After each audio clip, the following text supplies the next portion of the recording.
Dobrý den, já bych vám chtěl ukázat, jak si udělat v autě klimatizaci, když ji v autě nemáte. Takže nastartujeme auto.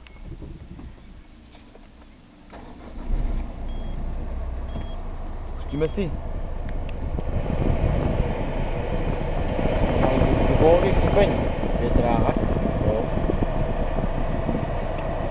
Budeme k tomu potřebovat polecet pelík obyčejný s vodou a hadry.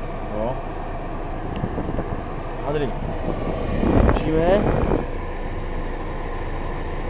Jo, pustíme.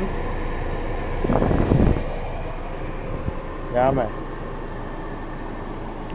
takhle přes větrák, jo. Druhou dáme to samý na volným větráku, chcete tam nebo já si dám třeba sem oprostřed, jo. Tak, paráda. Zavřeme dveře, aby to bylo autentické. Tak, no paráda. Hotová klima. Za pár korun.